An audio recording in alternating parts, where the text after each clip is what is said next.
Bom dia, bom dia, bom dia. Mais um Morning Call, o que esperar do mercado hoje. Eu sou o professor Wagner aqui da Francesca Educação Financeira e todos os dias a partir das 5h50 da manhã nós estamos aqui para falar sobre o fechamento do mercado no dia anterior e trazer as principais notícias que podem impactar o mercado financeiro no dia de hoje, olhando aí para âmbito político, econômico e corporativo. Hoje é dia 1º de outubro de 2021, sextamos, né? Sextamos aí com clima de ressaca ainda, na verdade, visto que o mês de setembro foi desafiador aí para os mercados de forma geral e para aqueles que atuam diretamente aí com investimentos. Obrigado pela sua companhia, você que nos assiste aí ao vivo ou posteriormente gravado. Não esqueça, deixa seu like, se inscreve no canal, compartilha esse conteúdo aí com outras pessoas que atuam no mercado financeiro, que gostam de mercado financeiro, e vamos levar aí educação financeira, conhecimento logo nas primeiras horas do dia para cada vez mais pessoas. Olhando então um pouquinho aí para o fechamento do dia de ontem, dia 30, e o fechamento em si do mês de setembro. O mês aí foi um mês de fortes quedas para as bolsas globais, né? Principalmente índice Ibovespa, que no último dia do mês aí também foi puxado aí por diversas incertezas que permeiam no mercado já há diversas semanas. A própria incerteza em relação à Evergrande ainda continua no radar, mesmo aí em meio a toda a injeção de recursos que o governo chinês fez no mercado financeiro, mas existe essa grande incerteza e agora fica em um stand-by aí por uma semana, né, devido ao feriado chinês que começa aí no dia de hoje. Além disso, aí a crise energética preocupa bastante, olhando para a China com a redução, principalmente aí dos indicadores de economia, a própria questão do PIB, e também olhando aí para outros países como Estados Unidos e Europa, a crise energética também acaba preocupando bastante. Fora isso, ainda vivemos o impacto da inflação e do movimento aí de bancos centrais aí ao redor do mundo com o objetivo de conter essa inflação e também reduzir os estímulos econômicos, né, que foram aí criados e são injetados aí na economia mensalmente aí basicamente desde o início da pandemia, e acaba preocupando também essa retirada de estímulos nesse momento de retomada econômica. Por aqui, apesar aí de um noticiário mais tranquilo em relação à geração de empregos, né, que nós já falávamos no dia anterior ali, a evolução de empregos gerados ali no indicador do CAGED, que veio acima da expectativa. Ontem nós tivemos aí a redução no número de desempregados, de acordo com pesquisa aí do governo. Nós tivemos uma redução então em relação ao número de desempregados, o que também é uma notícia positiva nesse sentido. E olhando aí para a expectativa do Banco Central, que se reuniu aí no dia de ontem para olhar o relatório trimestral de inflação, olhando o passado e fazendo uma perspectiva, uma visão de futuro, o Banco Central aí acabou revisando, então aumentando um pouquinho também a sua expectativa aí de inflação até o final desse ano de 2021, mantendo aí com isso aí a perspectiva contracionista, né, que nós já falávamos bastante, e com aquela fala de até o último ponto aí para conter a inflação, mesmo que isso seja necessário aí novos aumentos da taxa básica de juros. Continuando, os investidores aqui ainda ficam de olho na CPI da Covid, que a princípio agora tem nova data para término. Crise hídrica que ainda acaba afetando os investidores e a perspectiva econômica, assim como falávamos durante a semana, e também as reformas que algumas não saem do papel e acabam prejudicando aí, trazendo maior risco político e risco fiscal para o país. Olhando para o exterior, os Estados Unidos aí vem uma boa notícia por conta da perspectiva aí de PIB um pouco mais alto do que era a perspectiva anterior, então trazendo uma visão positiva, e também o fato de o governo, o Congresso norte-americano aí ter aprovado, e inclusive nessa manhã, né, já final de noite, início de manhã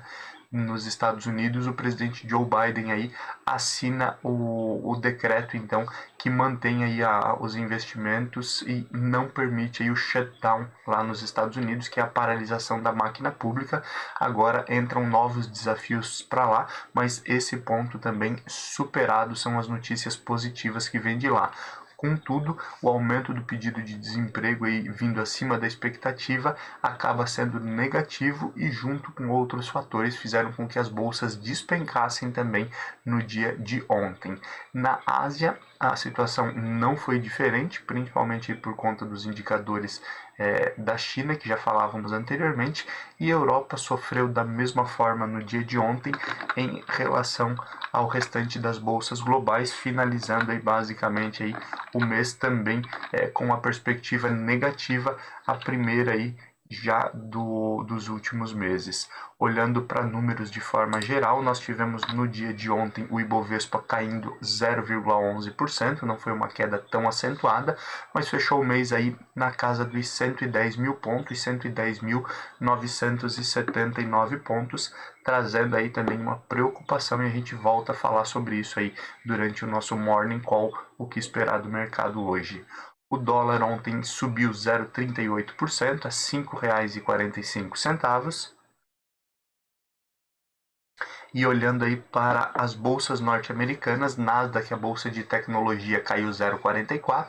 a 14.448 pontos, S&P 500 caiu 1,19% a 4.307 pontos e Dow Jones caiu 1,59% a 33.843 pontos. O euro subiu 0,67% ontem, chegando aos R$ 6,33, e as bolsas também tiveram queda. A Alemanha, o DAX na Alemanha caindo 0,68 a 15.260 pontos, o CAC na França caindo 0,62% a 6.520 pontos, e no Reino Unido a queda de 0,31 a 7.086 pontos. Na Ásia, aí, o fechamento da China foi com alta de 1,63% a 14.309 pontos. E no Japão, aí, ontem tivemos uma queda de 0,31% a 29.452 pontos. Olhando para o cenário de cripto, diferente aí dos últimos dias, onde nós vimos aí com quedas consecutivas aí nas criptomoedas, ontem o Bitcoin subiu 5,55% e o Ethereum aí subindo 5,38%, fechamento então do dia de ontem das principais cripto, recuperando um pouco das perdas dos últimos dias. Petróleo futuro, que também vinha aí com uma leve queda no dia de ontem, no início da manhã de ontem, e 2 dias de queda antecedendo também, acabou aí virando para uma leve alta e fechamos aí com a cotação de petróleo futuro ontem a $78,44 o Brent e o WTI a $75,08 o barril. Olhando para o índice S&P 500 VIX, que durante a semana aí teve momentos de disparar, imaginávamos que no dia de ontem, enquanto falávamos no nosso Morning Call, que ele já estava aí próximo dos 20 pontos, né? Mas com toda a mudança aí no cenário, tivemos aí em relação ao dia anterior uma alta de 2,57% e o índice terminou a 23,14 pontos, lembrando que o S&P 500 VIX, o famoso índice do medo, mede essa volatilidade, o risco no mercado de ações, e como o mercado é soberano e a gente frisa isso diariamente aqui, as mudanças podem aí ocorrer a qualquer momento e o jogo virá rapidamente. Olhando aí para metais futuro, nós temos aí agora uma nova perspectiva, não olhando mais para setembro, né, que findou mais o fechamento de outubro. Ouro futuro aí com perspectiva de $1.755,30 a onça, alumínio futuro $2.857,50 e o ferro refinado aí tendo uma nova queda aí na casa dos $117. Lembrando aí, essa semana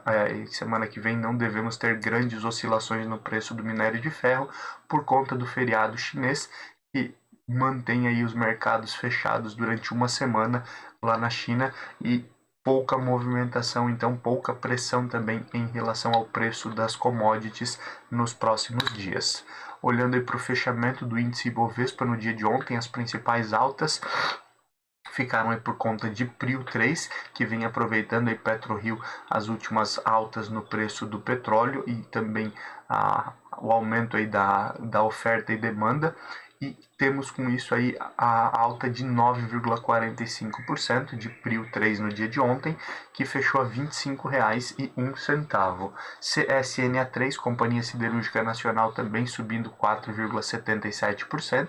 fechando o dia a R$ 29,21. Usimin 5, Usiminas, também subindo 4,39% a R$ 16,39. E com bons números, boas informações referente ao aço, principalmente, GGBR4 Gerdau se mantendo em alta de 4,10% a R$ 27,14. Pecar 3, Pão de Açúcar, subiu 3,80% e fechou a cotação em R$ 26,19. Essas foram aí as principais altas do dia de ontem no índice Ibovespa. Já as principais baixas aí ficam por conta de CVC B3, CVC Brasil, que caiu 3,30% a R$ 21,66. Ciel 3, Cielo aí caindo 1,67% a R$ 2,36. Marfrig MRFG3,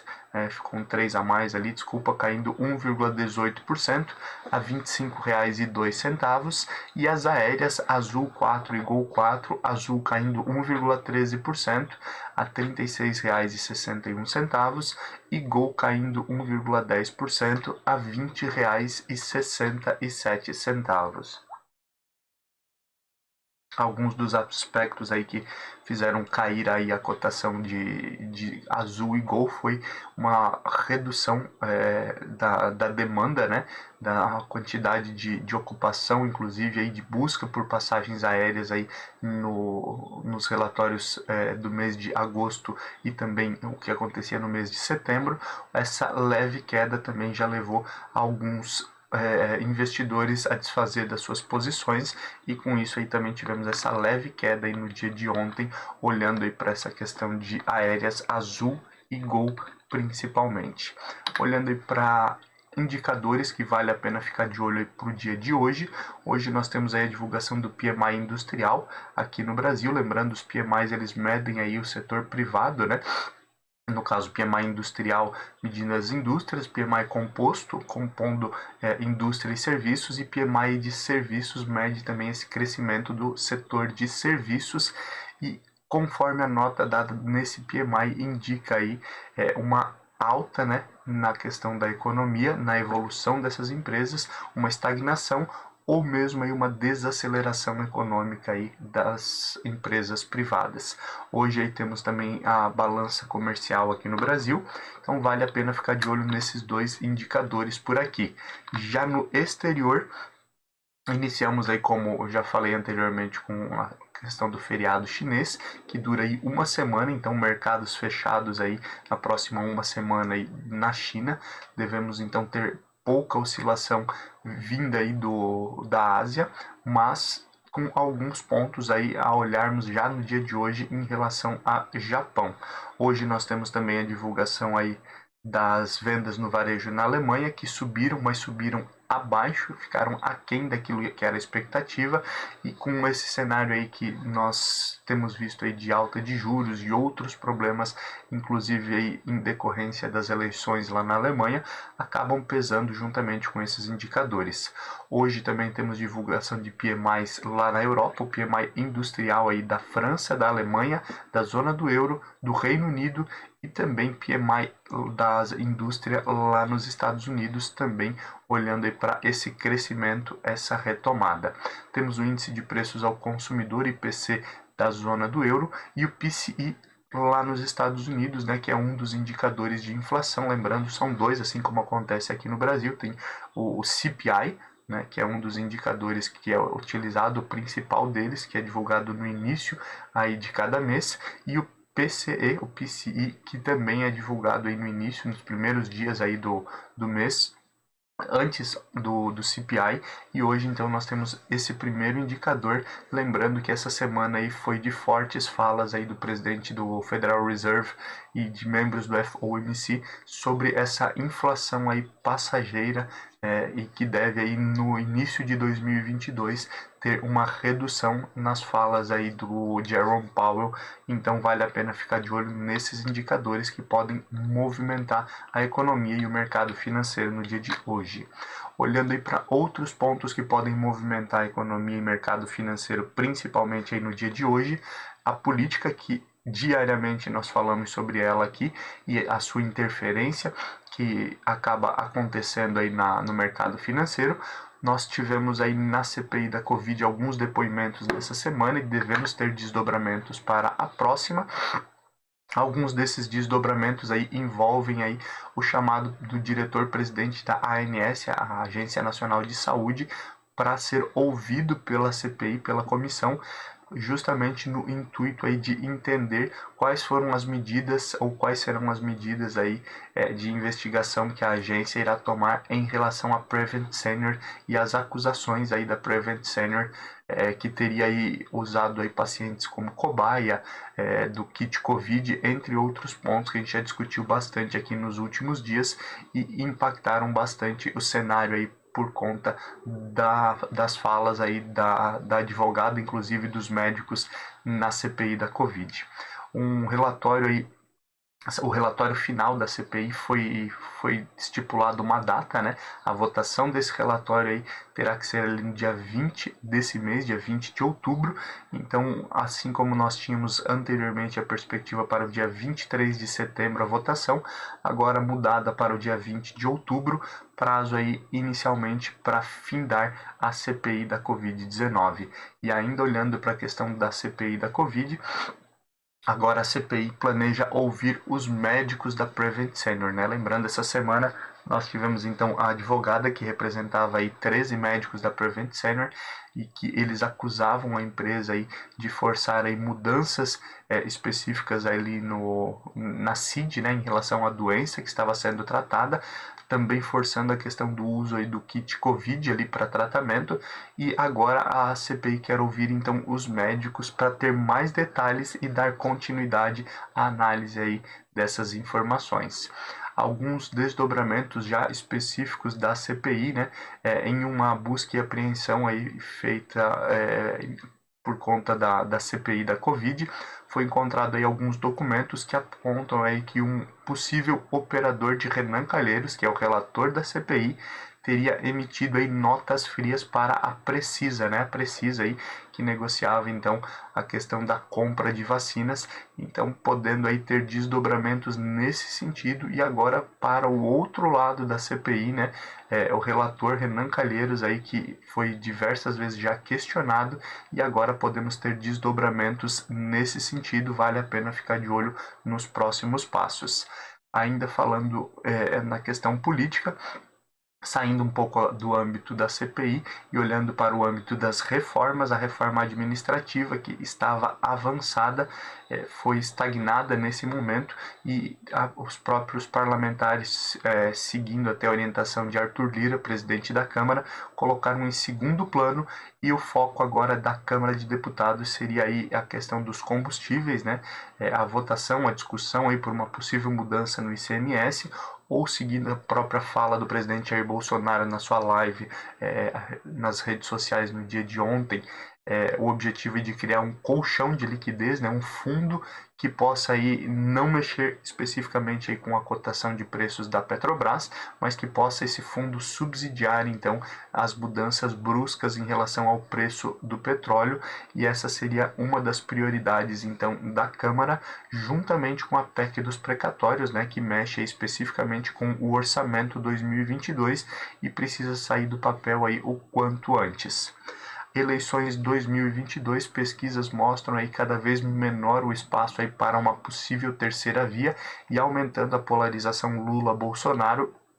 trazendo então essa dificuldade aí de uma terceira via, lembrando que o mercado aí tem uma preferência por uma terceira via, saindo dessa polarização Lula-Bolsonaro, mas aguardamos, ainda tem muita coisa para acontecer até as eleições de 2022.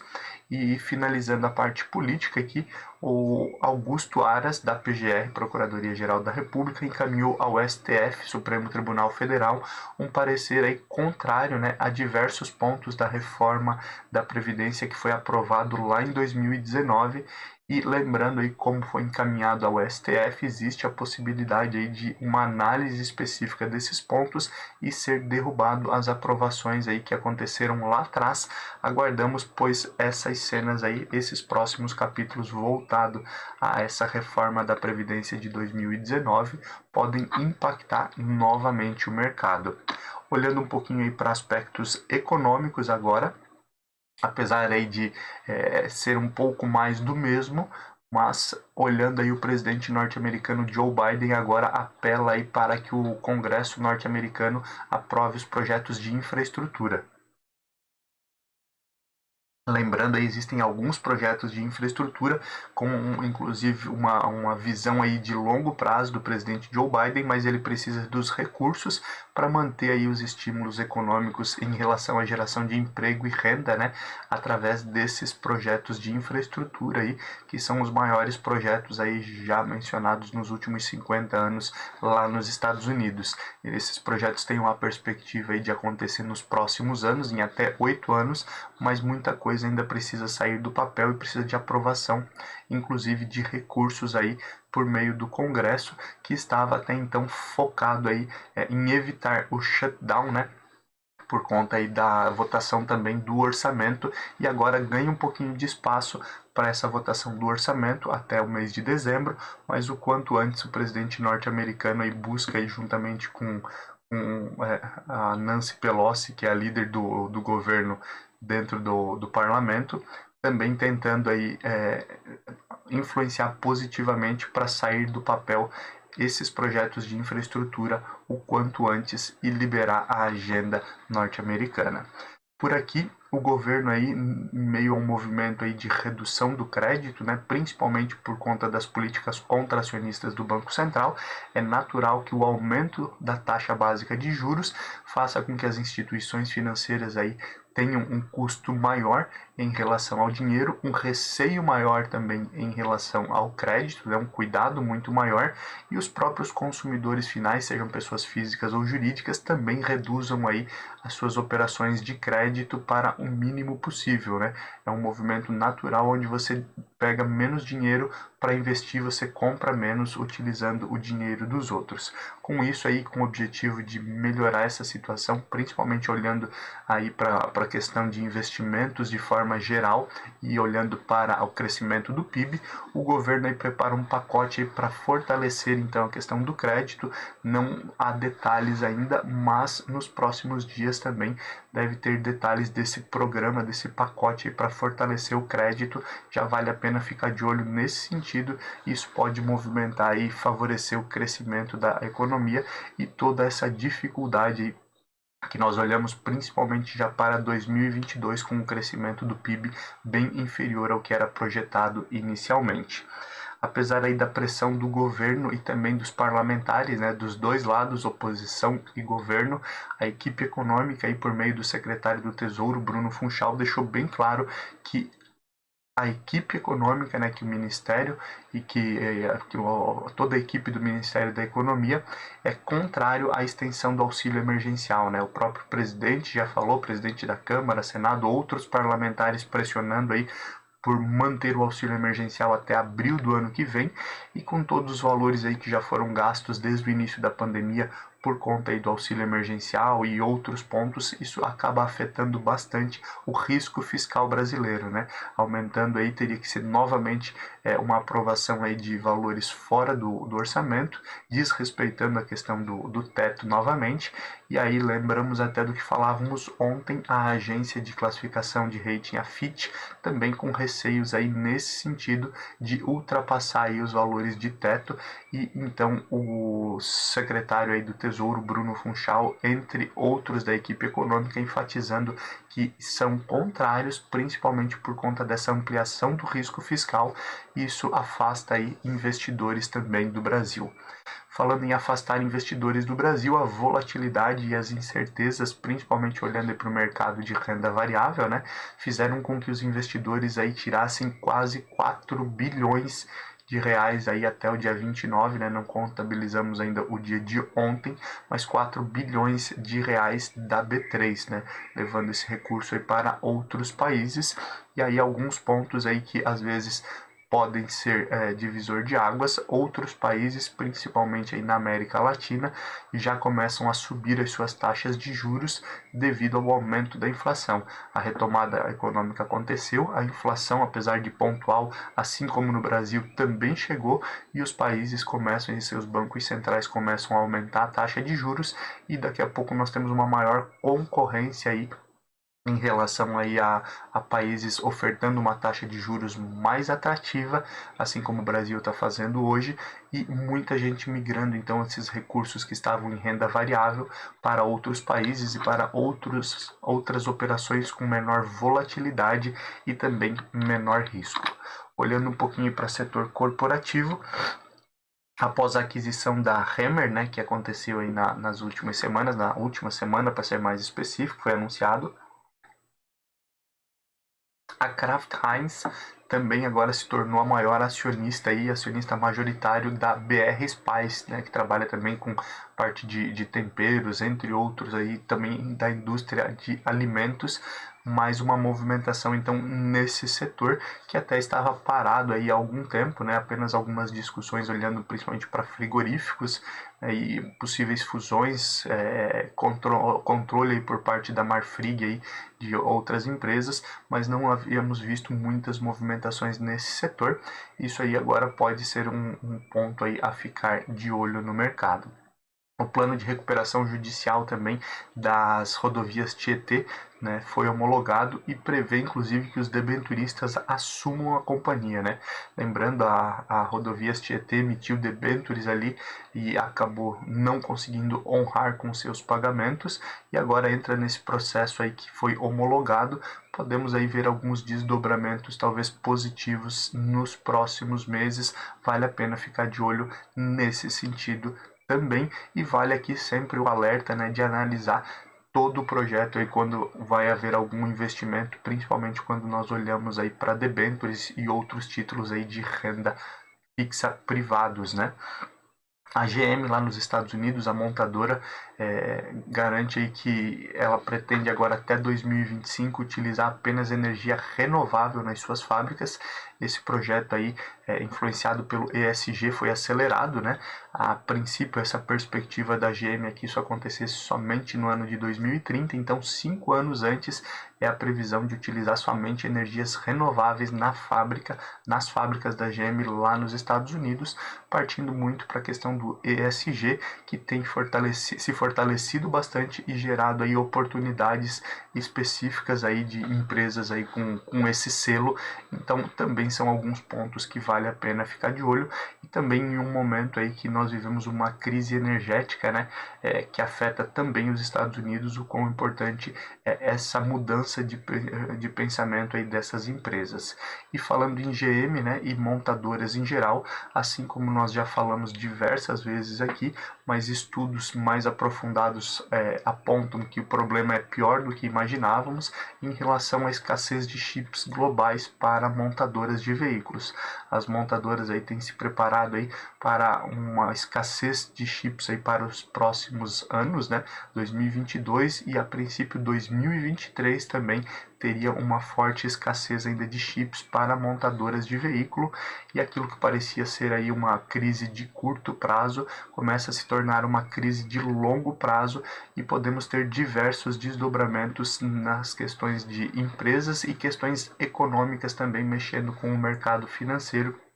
Então vale a pena ficar de olho em tudo isso, e é uma sexta-feira a princípio um pouco mais tranquila, né? Não dá para cravar que nós sempre falamos que o mercado é soberano e com diversos indicadores aí que saem no dia de hoje podemos ter mudanças também. Falando em mudanças, já são 6h20 da manhã. Nós temos aí algumas bolsas já fechadas, vamos olhar para abertura e fechamento. Na Ásia, como falávamos, nós não temos pregão na China, então olhando só para a bolsa Nikkei no Japão, que despencou aí 2,31% a 28.771 pontos, principalmente aí depois de forte queda aí de ações nas bolsas americanas aí de empresas japonesas, e esse receio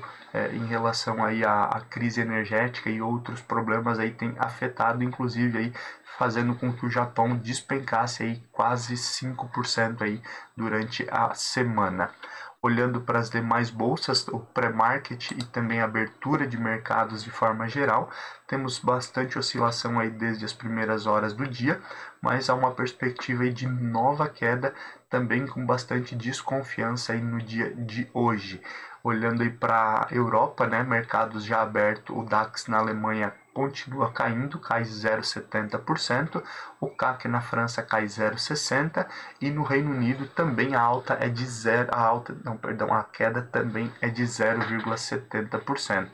O mesmo acontece aí com o pré-market dos Estados Unidos, que está negativo nesse momento, uma média aí de queda de 0,5 ponto percentual. Nós temos aí Dow Jones caindo 0,50, S&P 500 0,45 e Nasdaq também caindo aí 0,45 nesse momento. Então, nova perspectiva aí de volatilidade, de receio dos mercados. Lembrando, o mercado é soberano, temos indicadores aí que podem mudar essa perspectiva no dia de hoje, mas de forma geral o índice Bovespa também deve seguir essa queda aí